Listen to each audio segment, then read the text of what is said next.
Among North America's 5 million plus Muslims are numerous doctors, engineers, scientists, teachers, and other professionals. Their contributions to our society have at times been as impressive as the Sears Tower in Chicago. As leading people in their fields, these Muslims are continuing Islam's civilizational legacy. The foundation of each mosque is the Muslim family. Thousands of families across the United States and Canada, from different nationalities and backgrounds, have come together to help establish their local mosques. It's not uncommon for these same families to assist mosques in other cities once their own is complete. In Islam, great care and attention is paid in keeping family bonds strong and secure. A basic test of Islamic character is how a Muslim treats his or her family members. Traditionally, the Muslim family has always been the heart of Islamic society. And this is why, for example, in Sharia, in Islamic law, family law is considered the heart of the Sharia. Prophet Muhammad, peace be upon him, advised all of his companions that when you're seeking a spouse, the first quality should be piety. You may look for wealth, you may look for beauty. It's not that you can't or you shouldn't, or that it's a natural thing, obviously, but that first quality should be piety. Piety is the foundation of the family. If piety is there, obviously that will you build everything on that. The word for human being in Arabic, the root meaning of it is the one that needs intimacy. That human beings by their nature are creatures of society. We are social creatures. The family is the root of human society in the sense that this is where we get our socialization. This is where we get our humanity. When the Quran speaks of the beginning of Adam and Eve, it gives us a picture of a man and a woman who both sinned and both asked for forgiveness, and Allah forgave them.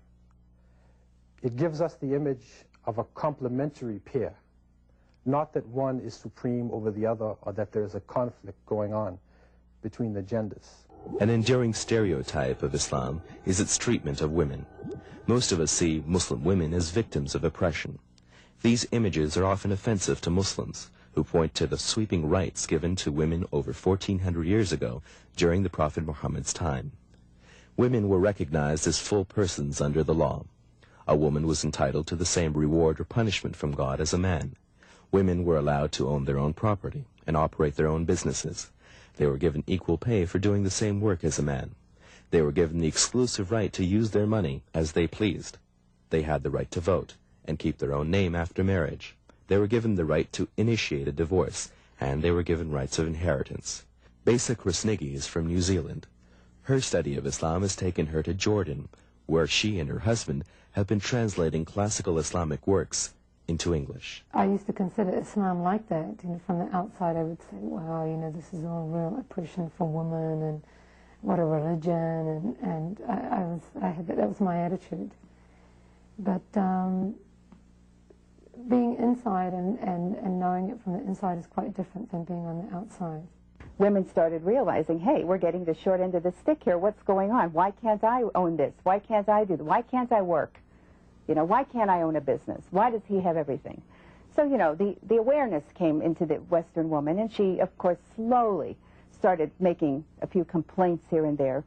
And then, of course, everything always does that. You know, it just kind of comes to a boiling point. And then 30 years ago, you have this big outburst of women saying, hey, we're not taking this anymore. We want our rights. The whole idea was the woman had to go to war in this country against men to get what they wanted. Whereas in the Islamic world and with Muslim women, the rights were always there, so there was never a war.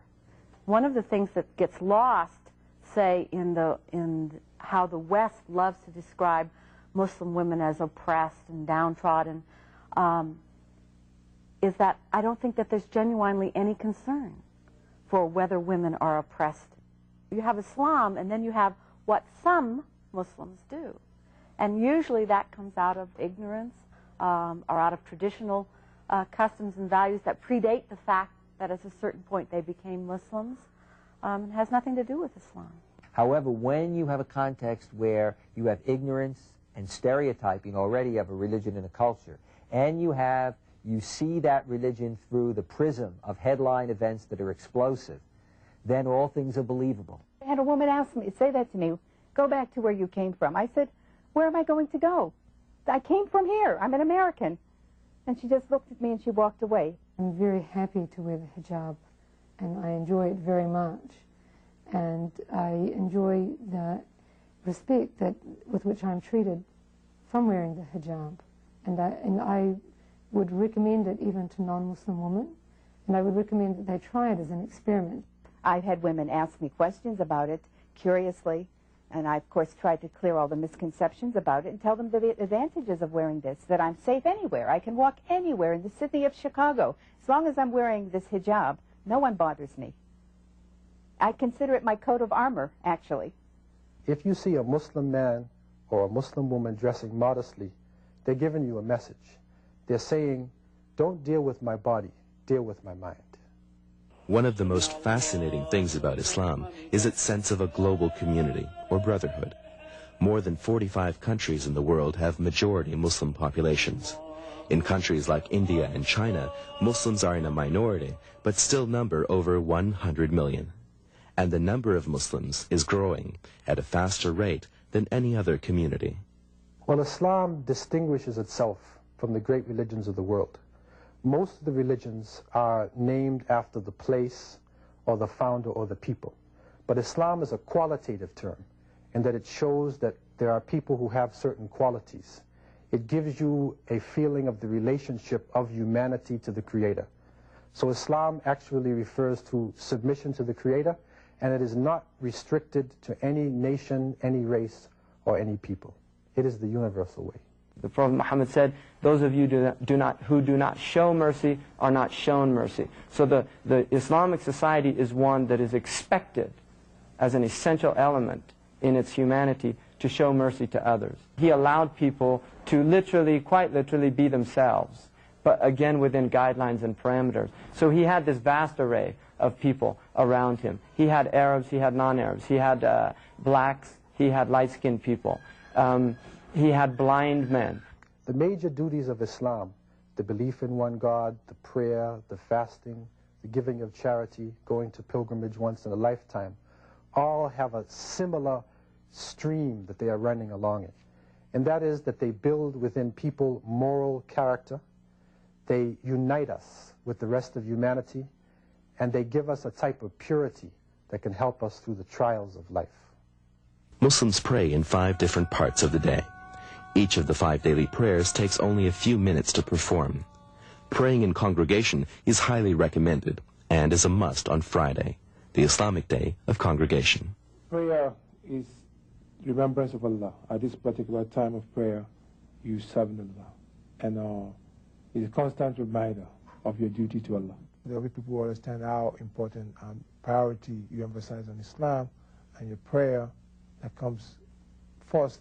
After the recognition of the unity of God, prayer is the most essential pillar in the Islamic teaching. It is the pivotal center of the Muslim society. I consider it to be the magnetic force in the community because, you see, when Muslims are praying together, they're united.